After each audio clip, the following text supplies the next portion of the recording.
We need to give her something more to say. Tell us what you're doing this weekend, Alini. Actually, nothing special. Oh, wait. You're not... Are you Russian? No? No, it's Brazilian. It's something. It's Latin. There we go. Who guessed it? I said Brazilian. Yes, I'm Casey, you just won $100 from Buck's First Federal Credit Union. She has a very, very, Casey did. very cute accent, doesn't she? Cute. Yeah. But the way she said nothing sounded exactly like my sister-in-law. Nothing. Nothing. All right, well, thank you, Eleni. Oh, I just wanted to tell you guys about a couple really good Brazilian restaurants in Philadelphia. All right, where are they? One is Fogo de Chão. Fogo de Chão. We love that place. Yeah, and the other one is called Shima. Yeah. Oh, yeah. We know Shima. I've been there. Shibop. Right They're on both Market really Street. good. Okay. All right, well, wonderful, Eleni. Thanks so much. We appreciate it. Thank you, guys. All right. She sounds cute, doesn't she? Yeah. She does. All right, and that is it for Open Phone. We had It's Open Phone Philadelphia, where you can say anything you wanna. Apologize for acting like a pig. Sell your car or advertise a gig. Pick up the horn and call. Yeah. It's Open Phone Philadelphia. That's the name of that tune. I think we sold the most things in that Open Phone Philadelphia than we ever have. We had a lot of people selling stuff. Yeah, a lot of times we get tips. We got a couple of tips, but for the most part, it was people pitching things. And by the way, we get emails regularly of people who want us to do birthday wishes. We really don't do them because otherwise we would get tons of them every single day. But that is a good opportunity right there. Once a month, Open Phone Philadelphia to wish a little happy birthday love. So keep that in mind when we do it. It's usually towards the beginning of the month that we'll fire that up. You're listening to Preston and Steve on 93.3 WMMR. MMR rocks now. Our next guest, who's in studio, by the way, you have seen in movies like The Lord of the Rings, The Two Towers, Lord of the Rings, Return of the King, The Bourne Supremacy, Doom. Did an amazing job as Bones McCoy in Star Trek, and is here to talk about a movie that not only stars him, but Bruce Willis, Morgan Freeman, John Malkovich, and Helen Mirren. It is called Red. Please welcome to our studio, Mr. Karl Urban. Yeah! Thank you. Good morning, Philly, and what a great morning it is, huh? It is. It's man. fantastic. You got here on a good day. It's been raining steadily for the last 3 or 4 days, and we got a break in the sunshine, or break in the clouds for you, sir. What's the weather like in? You're from New Zealand, yes? That's right. It's just starting to warm up. Actually, we're heading into spring. I was reading about you, and obviously, born and raised there, and then I started to put two and two together. I was looking at some of your credits.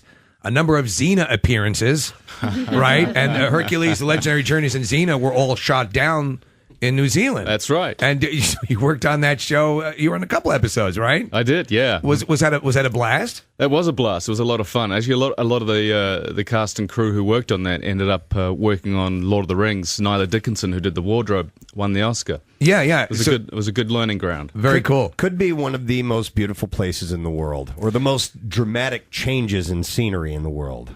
It's pretty gorgeous, I have to say. It's pretty gorgeous. But you know what? I've had the great pleasure of traveling the length of breadth of the States, and this country blows me away. Really? It really is phenomenal, yeah. Cool. That's a place I really, really would love to visit. I just don't know that I could do the plane ride. How often do you go back and forth? Yeah, it's a commute. A commute is an understatement. We're looking at a solid day, right? It's 12 hours, but it's really not that bad. I mean, if you're coming from Auckland to LA, you hop on a plane at night, fall asleep, wake up in a new city. So that's my commute to work. And one of my reasonings is the wine there. I love New Zealand wine. Oh, we've got sensational wine there. Yeah. If you love wine, just come down.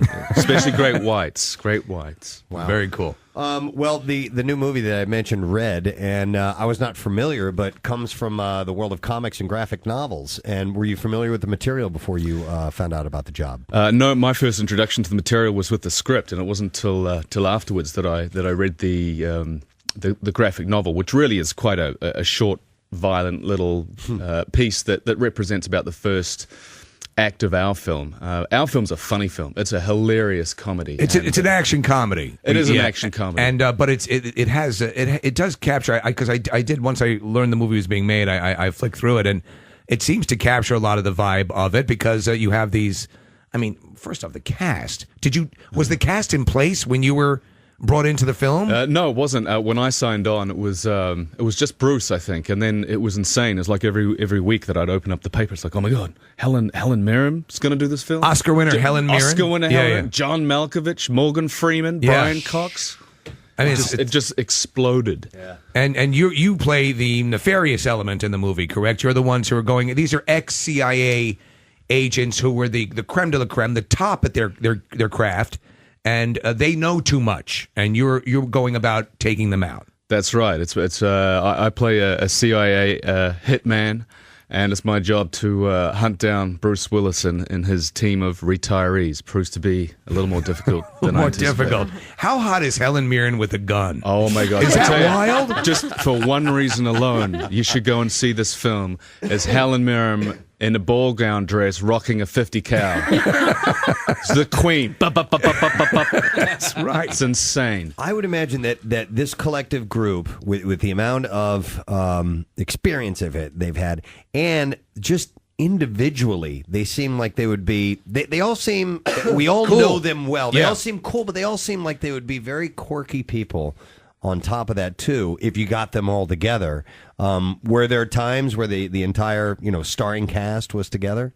Yes, there were. There was a couple of points, and that was a handful. Yeah, I can imagine. A handful in a good way. That's some bowl of nuts. Yeah, because I've seen John Malkovich interviewed before, and he's a quirky guy. Oh yeah. Did you pick up any of did any of this rub off of what they do, what their own way of using the craft? Did it rub off on you? I don't know if it rubbed off on me in any particular way, but it was a pleasure to work with them. We had a lot of fun. I mean, Malkovich, he cracks me up. Yeah, he's actually a funny guy. Hilarious. I think he loves effing with people because he's John Malkovich. Yeah. Like I think they expect a certain thing and he plays on that. Would that be correct? Yeah, very much so. Yeah, very much so. But he is a very weird a mixture of hyper intelligence and humor, and he's very well read. And he just has the most insane sports knowledge. You can ask him any question from basketball, football, baseball. And you wouldn't expect that. He will tell you where that player's from. He'll tell you what team he's in, what college he went to, what his stats were. Wow. I never would have pegged that. Yeah. What's his allegiance then? What are his sports teams? Do you Cleveland. know? Cleveland? Cleveland. If you're in a movie where you're playing the bad guy, you're playing the enemy of this cast, is it wise to socialize with them, or do you like to keep a little bit of a barrier so that you can keep that removed, I'm after you sort of thing? Yeah, I think we socialized quite a bit on this. How could you not? How could right? you not? Come on. You'd want to do that. There's a fair amount of gunplay, obviously, in the movie, and I was before we went on, I enjoyed the movie Doom. It's a good junk food movie, and you are gun crazy in that thing. Right. Is that something you dig? Because there was additional features in the movie that showed you having a blast learning how to shoot. Yeah, certainly. I mean, that's one of the insane things about what I do. I get taught a lot of skills that I can never use in real life. Right. And I have a deadly skill set. That would include the weapons and any fighting as well. Did they teach you anything? Yeah, all of that. Weapons, fighting. For when I shot the Bourne Supremacy, they taught me how to do a reverse 180 in a Mercedes G-Wagon. And then let me do it. Wow. It is Casey, so how- much fun. how Kids do you don't do try it? To at learn home. how to do that. How do you do that? Yeah. How do you do that? Yeah. Okay, well you get. This is bad, but okay, I'll tell you. You get your G-Wagon. It's about 60, 70 miles an hour. In reverse? In reverse, you turn the wheel, slap it into neutral as it's coming around. Tap on the brake. Yep. That'll send you into a skid.